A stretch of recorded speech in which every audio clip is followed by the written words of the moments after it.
শারীরিক চাহিদা মানেই কি ভালোবাসা? প্রথম ভালোবাসা হওয়ার পরেই শারীরিক চাহিদাটা হওয়াটা কি ঠিক? এটা একটা প্রশ্ন যেটা আমাকে অনেকজনই করেছে। কিন্তু রিসেন্টলি আমাকে একজন মেসেজ করেছিল, আর সে আমাকে যে প্রশ্নটা করেছে সেটা করার পরে সত্যি আমার প্রথমবার রাগ উঠে গেছে। রাগ মানে সেই মানুষটার উপরে রাগ ওঠেনি, কিন্তু আমার এটা ভেবে রাগ উঠছিল যে একটা মানুষ কত বোকা হতে পারে। তো আজকে এই বিষয়টা নিয়ে আমি একটা ভিডিও বানাচ্ছি, কেন এটা খুব ইম্পর্ট্যান্ট একটা বিষয়। কেন আজকাল কি বলতো, এই সোশ্যাল মিডিয়াতে যেই ভালোবাসাগুলো হয় না, ডেটিংগুলো হয়, এটা কিন্তু করার আগে একটু কেয়ারফুল থাকতে হবে বস, একটু ভেবে চিন্তে করতে হবে। তাই এই ভিডিওটা খুব ইম্পর্ট্যান্ট, এটা তোমরা অবশ্যই দেখো। আমার মনে হয় যে এটা দেখার পর তোমরা অনেক কিছু জানতে পারবে। কিছু জিনিস আমি শেয়ার করব, নিজের কিছু এক্সপিরিয়েন্স আমি তোমাদের সাথে শেয়ার করব। তো ভিডিওটা খুব ইম্পর্ট্যান্ট হতে চলেছে, তো এই ভিডিওটাকে তোমরা এন্ড অবধি দেখো। আর একটা ছোট্ট রিকোয়েস্ট করব যে এখন পর্যন্ত যদি তোমরা আমার চ্যানেল সাথে সুমন্তকে সাবস্ক্রাইব না করে থাকো তো প্লিজ একটু সাবস্ক্রাইব করে দিও, এতে আমি অনেক কনফিডেন্স পাবো, অনেক মোটিভেশন পাবো। আর বেশি সময় নষ্ট না করে আজকের এই ইম্পর্টেন্ট ভিডিওটা শুরু করা যাক। আচ্ছা, তো প্রথমেই ভিডিওর শুরুতে একটা কথা বলি। আজকে আমি যা কথাই বলবো এগুলো সব কিছুই আমি যেটা ফিল করি, আমার যেটা এক্সপিরিয়েন্স থেকে আমি যেটা শিখেছি, যেটা বুঝেছি, যেটা রিয়েলাইজ করেছি, সেটা তোমাদের সাথে শেয়ার করব। কোনো জ্ঞান বা লেকচার দেব না, ঠিক আছে? তো জাস্ট আমি শেয়ার করছি তোমাদের সাথে অ্যাজ এ ফ্রেন্ড। যেটা আমি বিশ্বাস করি কি বলতো, ভালোবাসায় শারীরিক চাহিদা থাকতেই পারে। শারীরিক চাহিদাটা আমি বিশ্বাস করি যে এটা ভীষণ একটা ইম্পর্টেন্ট পার্ট আমাদের লাইফের। এটা সবারই একটা নিড, এটা থাকে, এতে লজ্জা পাওয়ার কিছুই নেই। তো এটা একটা ইম্পর্টেন্ট অ্যাসপেক্ট, এটা থাকতেই হবে, ঠিক আছে? কিন্তু শারীরিক চাহিদা দিয়ে যে ভালোবাসাটা হয় সেটা আমার মনে হয় ঠিক না, বা সেটা ভালোবাসা নয়। দেখো, আমি এটা বিশ্বাস করি শারীরিক চাহিদাটা আলাদা আর ভালোবাসাটা কিন্তু আলাদা, এই দুটোকে এক করাটা ঠিক নয়, ঠিক আছে? তো আবারও বলছি যে ভালোবাসা হওয়ার পর যে শারীরিক চাহিদাগুলো থাকে সেটা ঠিক, সেটা থাকতেই পারে, সেটা থাকা উচিতও আমার মনে হয়। কিন্তু শারীরিক চাহিদা দিয়ে যেটা তোমার মনে হচ্ছে যে এটা ভালোবাসা বা তুমি প্রেমে পড়ে যাচ্ছ তোমার মনে হচ্ছে, সেটা আমার মনে হয় সেটা কিন্তু ভালোবাসা নয়, আর এতে অনেক প্রবলেমস ক্রিয়েট হয়। এবার আমি বলছি যে রিসেন্টলি আমাকে একজন মেসেজ করেছেন, আমি তার নাম অবভিয়াসলি আমি নেব না, শুধু আমি তার বিষয়টা আমি তোমাদের সামনে ধরার চেষ্টা করছি। সেটা হচ্ছে, উনি আমাকে বলছেন যে একজনের সাথে তার সোশ্যাল মিডিয়াতে কথা বলা শুরু হয়েছে, ফেসবুকে তারা কথা বলতো, আর 1 মাসের ভেতরেই তারা খুব ক্লোজ হয়ে গেছে, তাদের মধ্যে বন্ধুত্বটা অনেক বেড়ে গেছে, খুব ক্লোজ ফ্রেন্ড হয়ে গেছে, একে অপরের সাথে অনেক কিছু শেয়ার করতো। তা কিছুদিন পরে ওই ছেলেটা যার সাথে উনি কথা বলছিলেন ফেসবুকে, তো উনি ওই ছেলেটা ওকে বললো যে আপনি একদিন আমার সাথে দেখা করুন, দেখা করাটা ডিমান্ড রাখলো। তো ইনি যেহেতু তার অনেক প্রেমে পড়ে গেছে, উনি বলে ঠিক আছে চলো দেখা করব। তো ও প্রথমে ডিমান্ড রাখলো আমরা একটা হোটেলে দেখা করতে পারি। তখন তার একটু ডাউট মনে হলো, তো উনি বললেন যে না, আমি হোটেলে যাব না, এমনি বাইরে কোথাও দেখা করতে হলে দেখা করতে পারি। তো তারা বাইরে দেখা করেছে। যখন বাইরে দেখা করেছে তখন ছেলেটা তার সামনে এই ডিমান্ডটা রাখলো, মানে একটা ফিজিক্যাল ব্যাপারটা একটা তার সামনে রাখলো, আর তাকে এইভাবে বলতে শুরু করলো যে তুমি কি আমার উপরে বিশ্বাস করো না, তুমি কি আমার উপরে ট্রাস্ট করো না, এই তোমার ভালোবাসা। এইগুলো কিন্তু সব কিছু 1-1.5 মাসের ভেতরেই কিন্তু শুরু হয়ে গেছে। মানে এরা সোশ্যাল মিডিয়াতে দেখা করেছে 1-2 মাস হয়েছে, তারপর থেকে এই জিনিসগুলো শুরু হয়ে গেছে। ছেলেটা ওনাকে কনস্ট্যান্ট এটা বলতে থাকলো যে তুমি আমার উপরে ট্রাস্ট করো না কেন, তোমার আমার উপরে বিশ্বাস নেই, এইসব কথাগুলো বলতে শুরু করলো। যাই হোক, থ্যাঙ্কফুলি তারা হয়তো হয়নি, কেন উনি তো আমাকে তাই বললেন যে তাদের মধ্যে কোনো এই জিনিসটা কিছু ঘটেনি, নিজেকে আটকে নিয়েছে। কিন্তু যেটা মূল বিষয় সেটা হচ্ছে, যেটা শুনে আমার রাগ উঠে গেল, যে ইনি আমাকে বলছেন মেসেজে যে ভাই আমি খুব কষ্ট হয়ে আছি, কেন কি আমি এই ছেলেটাকে খুব ভালোবেসে ফেলেছি আর আমি কিছুতেই মুভ অন করতে পারছি না। ও আমার সাথে এখন কথাও বলে না, আগের মতন আমাকে মেসেজ করে না, আগের মতন আমার সাথে ফোনে কথা বলে না, আমাকে সেইভাবে পাত্তাও দিচ্ছে না। আমার খুব কষ্ট হচ্ছে, এই 3টে মাস ওর সাথে খুব ভালো কাটিয়েছিলাম, এখন আমি কিছুতেই মুভ অন করতে পারছি না। আমি কি করব, আমার খুব কষ্ট হচ্ছে, আমি তাই জন্যই তোমাকে মেসেজ করছি। আমি বুঝতে পারছি না একটা জিনিস, যে মানে এটা কীরকম ভালোবাসা, এই ভালোবাসাটা যে কি করে হয় আমি বুঝতে পারছি না, আমি বুঝতে পারছি না।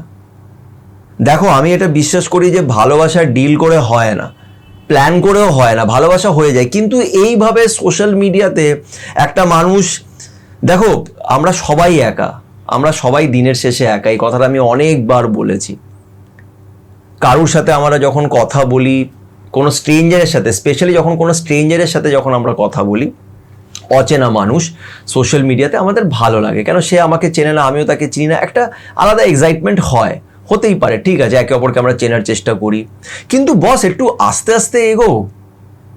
1-1.5 মাসের মধ্যে তুমি এতটা প্রেমে পড়ে যাচ্ছ, আর তারপরে যখন সেই মানুষটা তোমাকে বলছে যে জিনিসগুলো তোমার ভালো লাগছে না, সে তোমাকে হোটেলে দেখা করার কথা বলছে, সে তোমাকে বলছে যে তুমি আমাকে ট্রাস্ট করছো না কেন, ফিজিক্যাল তো হওয়াই যায়, এইসব জিনিসগুলো 1-1.5 মাসের ভিতরেই বলছে, তুমি বোঝার চেষ্টা করো যে এটা ভালোবাসা হতে পারে না, এটা পসিবল নয়। আমি মুভ অন করতে পারছি না, আমি কি করে বেরোবে? আরে বস, তোমাকে ভগবানও বাঁচাতে পারবে না, সিরিয়াসলি ভগবানও বাঁচাতে পারবে না। কেন কি, ভগবান আমাদের এই মনটার সাথে সাথে দুটো চোখ, মাথায় বুদ্ধিটা দিয়েছে। কি ফিউচার এইসব রিলেশনশিপের?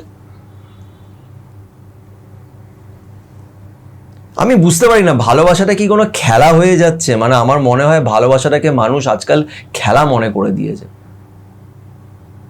একটা মানুষকে চিনি না, জানি না, কিছু না, তার সাথে আমি সোশ্যাল মিডিয়াতে কথা বলছি, মনের কথা শেয়ার করে যাচ্ছি, একে অপরের সাথে নিজের দুঃখ শেয়ার।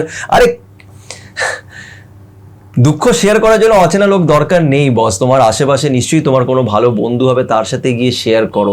না হলে ওই যে উপরে যিনি বসে আছেন তার সাথে শেয়ার করো, সে সব কিছু শুনছে, সে সব কিছু দেখছে, আর আসল সাহায্য তোমাকে সেই করতে পারবে। এইভাবে কিভাবে যে ভালোবাসাটা হয়ে যায় 3 মাসের মধ্যে, এরকম ভালোবাসা। দেখো, ভালোবাসা 3 মাস কেন, আমি বিশ্বাস করি 1 মাস, 1 দিনে একজনকে দেখে ওই সোল কানেক্টেড হয়ে যায়, ভালোবাসা হতে পারে। কিন্তু সেখানে না এই খেলাগুলো হবে না, এই ফিজিক্যাল হয়ে যাই, চলো আমরা হোটেলে দেখা করি, এই ব্যাপারগুলো হবে না। আজকে আমি নিজের একটা, মানে যেটা আমার এক্সপিরিয়েন্স, যেটা আমার ভালোবাসার প্রতি যে এক্সপিরিয়েন্সটা যেটা আমার হয়েছে, সেটা তোমাদের সাথে আজকে শেয়ার করছি। আমি এটা নোটিস করেছি যে, দেখো আমি আবারও বলবো, ফিজিক্যাল অ্যাট্রাকশন একটা আলাদা জিনিস, সেটা হতেই পারে, 100% হতে পারে। আর আমি এটা বিশ্বাস করি, দুটো মানুষ যদি তাদের যদি কোনো আপত্তি না থাকে, তারা ফিজিক্যাল হতেই পারে, এটা ডিফারেন্ট টপিক, একদম খোলাখুলি বলছি, সেটা হতেই পারে। তুমি কারুর লোকসান করো না, কাউকে হার্ট করো না, ঠিক আছে, কাউকে কথায় বুলিয়ে, মিথ্যে কথা বলে, ভালোবাসা দেখিয়ে এইসব ফিজিক্যাল জিনিসগুলোর মধ্যে যেও না। কিন্তু আমি আবারও বলছি, যদি দুটো মানুষের যদি ইন্টারেস্ট থাকে, তারা যদি বলে না ঠিক আছে আমরা জাস্ট এটাই ফিজিক্যাল নিডসের জন্য একে অপরের সাথে আছি, ঠিক আছে। কিন্তু আমি একটা জিনিস নোটিস করেছি, যে যখন তোমার কোনো মানুষকে, এটা তোমরা আমাকে কমেন্ট করে জানিও যে তোমাদের কি মতামত, তোমরা কি ফিল করেছো। আমি তো এটাই ফিল করেছি, যখন একটা মানুষকে আমার সত্যি খুব ভালো লেগে যায় না, যার আমি প্রেমে পড়ে যাই, সত্যি প্রেমে পড়ে যাই, সেখানে না কোনো ফিজিক্যাল নিডটা না মাথায় আসে না। আমি এটাই নোটে, আর তখনই বোঝা যায় যে এটা কোথাও না কোথাও এটা একটা কোনো ভালোবাসার দিকে যাচ্ছে, এটা একটা অদ্ভুত একটা ফিলিং। সে মানুষটা দেখতে যতই সুন্দর হোক না কেন, কোনো ফিজিক্যাল নিডটা না আসে না। যখন এই মন থেকে আমরা ভাবি না, এই মন থেকে যখন প্রেমটা অ্যাকচুয়ালি হয়, তখন ফিজিক্যাল নিডের ব্যাপারটা মাথায় আসে না, তখন এই শারীরিক সম্বন্ধের ব্যাপারটা মাথায় আসে না। এটা আমি নোটিস করেছি, আর আমার মনে হয় যে তখনই সেই ভালোবাসাটা অ্যাকচুয়ালি হয়, যেখানে আমাদের চাওয়া পাওয়াটা থাকে না, খালি মনে হয় যে এই মানুষটা যাতে আমার সাথে থাকে, আমি মানুষের সাথে থাকতে চাই, তাকে সামনে বসে তাকে দেখতে চাই, ভাল লাগে। তখন দেখি না যে সে মোটা না সে রোগা, তার চোখগুলো কেমন, তার কথাবার্তা কেমন, বাস তাকে দেখতে ভাল লাগে, তার পাশে থাকতে ভাল লাগে, তার সাথে থাকতে ভালো লাগে। ওখানে ফিজিক্যাল নিডটা এরকমভাবে আসে না। ফিজিক্যাল নিড দরকার অবশ্যই, কিন্তু আমার মনে হয় যে যখন সত্যি ভালোবাসা হয়, আমরা কারোর সাথে মন থেকে যখন কানেক্টেড হই, তখন এই জিনিসটা এইভাবে আসে না, এই ফিজিক্যাল নিডটা সেরকমভাবে আসে না।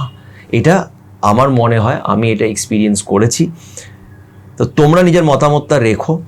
আর আবারও তোমাদের একটা কথা বলতে চাইবো, যেটা এই ভিডিওটা বানানোর মূল উদ্দেশ্য, সেটা হচ্ছে যে সোশ্যাল মিডিয়াতে প্রেম করার আগে একটু ভেবে নিও। যদি কারোর সাথে তোমার, আমি এরকম বলবো না যে সোশ্যাল মিডিয়াতে তুমি তোমার লাইফ পার্টনার পেতে পারো না, অবশ্যই তুমি পেতে পারো।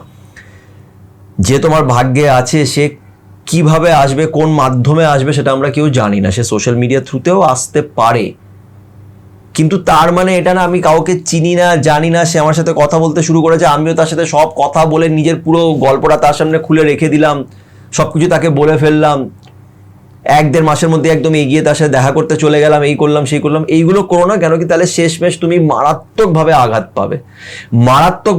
পাবে, অ্যান্ড দি সেম টাইম খুব ডেঞ্জারাস ব্যাপার এইগুলো। সোশ্যাল মিডিয়াতে কে কিরকম আছে তুমি জানো না। এই জন্য প্লিজ নিজের লোনলিনেস, মানে এই যে তোমরা একা কোথাও না কোথাও মনে হয় দিনের শেষে একা, এটাকে, সেই একা ব্যাপারটাকে দূর করার জন্য কোনো একটা মানুষ, যে কোনো একটা অচেনা মানুষের সাথে এইভাবে এগিয়ে যেও না। এটা তোমাকে খুব ট্রাবল দেবে, খুব ট্রাবল দেবে। এটা ভালোবাসা নয়, আর ভালোবাসা ডিল করে হয় না। আমি বারবার বলছি, ভালোবাসা এইভাবে হয় না। প্লিজ একটু নিজের বুদ্ধিটা ইউজ করো। আর যদি তোমরা এরকম কোনো রিলেশনশিপে থেকে থাকো, এখন কষ্ট পাচ্ছ, তাহলে ইমিডিয়েটলি সেই মানুষটাকে ব্লক করো, তাকে সরাও। কষ্ট হবে, কিন্তু আস্তে আস্তে তুমি সেই কষ্ট থেকে বেরিয়ে আসবে। আশা করছি তোমাদের এই ভিডিওটি ভালো লেগে থাকবে। তোমরা নিজের মতামত কিন্তু অবশ্যই আমাকে কমেন্ট করে জানিও যে তোমরা এই পুরো বিষয়টা নিয়ে কি ভাবো, ভালোবাসা নিয়ে কি ভাবো, আর এই শারীরিক চাহিদা আর ভালোবাসার মধ্যে তোমাদের কি মনে হয়, কি লিঙ্ক আছে, এটা নিয়ে তোমরা কি ভাবো, আমাকে অবশ্যই কমেন্ট করে জানিও। ভালো থেকো।